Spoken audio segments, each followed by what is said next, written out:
안녕하세요. 8월 16일자 신문일기를 진행할 국제신문 권용희 기자입니다. 오늘 낮 기온은 27도 정도로 비교적 선선하겠습니다. 오늘 밤에 비가 올 수도 있다고 하니 참고하시는 게 좋을 것 같네요. 그럼 신문일기 진행하도록 하겠습니다. 오늘 첫 번째 기사는 기장 해수담수 10월부터 산단 공급, 공업용수로 공급을 한다는 거죠. 구체적으로 보면은 부산시 상수도 사업본부는 올해 하반기 추가 경정 예산으로 편성한 90억 원을 투입해 이달 초부터 기장군 급수 공급 체계, 복선 관로죠, 구축 공사에 나섰다고 합니다. 이 시설이 뭐냐고 하면은 해수담수화 플랜트에서 생산된 물을 기장군 곳곳에 공급하는 관로를 새로 까는 겁니다. 화명 정수장 수돗물을 공급받는 관로 바로 옆에 하나 더 관을 만드는 거죠.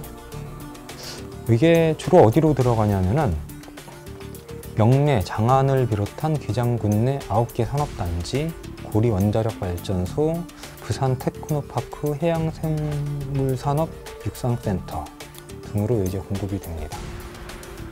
식수보다는 산업용 혹은 연구용으로 쓰이겠네요.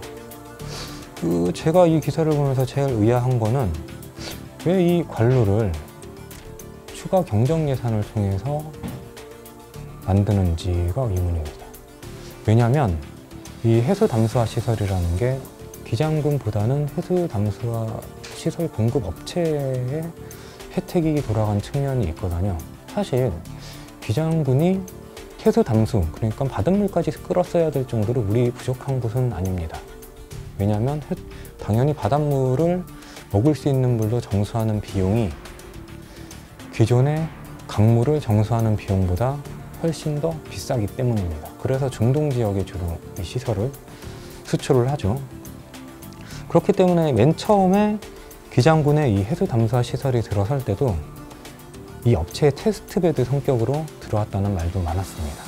사실 정설이자 확인된 사실이죠. 그렇다면은 이 공급 관로 역시 이 업체에서 까는 게 맞지 않나 하는 생각이 듭니다.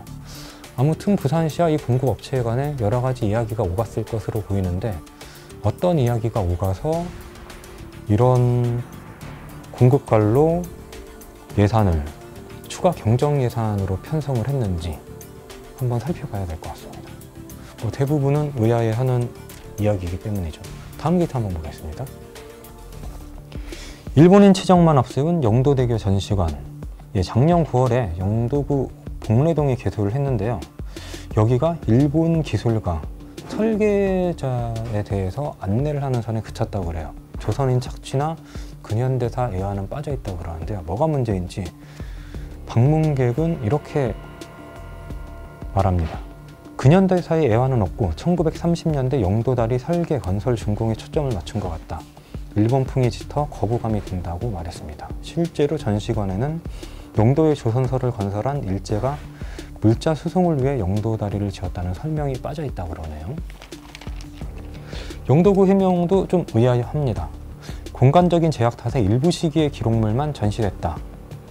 영도다리에 얽힌 근현대사는 해설사가 관람객에게 설명을 하고 있다고는 하는데요. 만약에 공간이 부족했다면 일본인 설계사와 기술에 대해서 안내를 할 게 아니라 이 영도다리 건설 과정에 숨지신 분들을 먼저 기리는 게 순서가 아니었나 하는 생각이 듭니다. 심지어는 어느 나라 전시관인지도 의문이고요.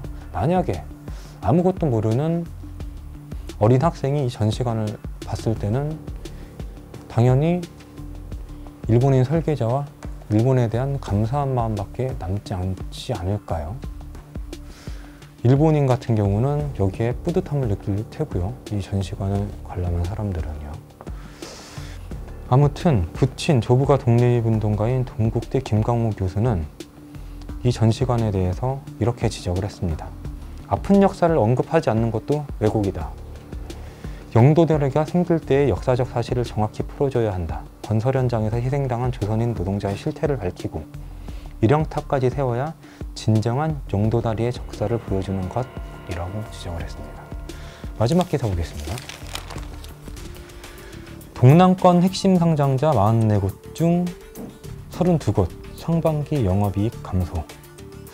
예, 어제 본지 취재팀이 전날 마감된 기업별 반기보고서를 토대로 조선과 자동차 부품, 철강 등 동남권 세계업종 상장사의 실적을 분석한 결과 올해 지오지퍼는 지난 1년에 비해서 조선기자재 부분은 당기 순이익이 72% 급감을 했고요. 차 부품 영업이익은 46%, 철강은 19.7%나 줄었다고 합니다. 어마어마한 실적 감소죠.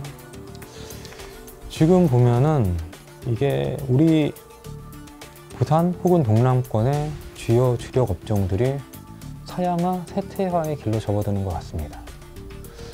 기존 업종을 고도화를 하거나 아니면 4차 산업혁명에 맞춰서 주력 업종을 재편을 해야 될 것 같은데요. 적지 않은 국회의원들이 지금 국회에 있습니다. 특히 지역 국회의원들까지 포함해서요. 정쟁만 할 게 아니라 다음 동남권의 먹거리는 어떻게 준비를 해야 될지 고민을 해야 될 것 같습니다. 지금까지 국제신문 권영희 기자였습니다. 고맙습니다.